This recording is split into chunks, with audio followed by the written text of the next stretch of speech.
एक कप चाय दो भाईजान। भाईजान कप पे जमा या डिश जमा? भाईजान कप पे दो।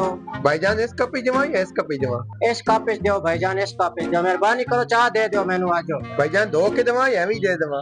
भाईजान कदे धोता हुआ तो हमें दे दो, कदे नहीं धोता हुआ तो फिर धो के दे दो। मेहरबानी करो चाय दे दो, मैंने तंग ना करो आज।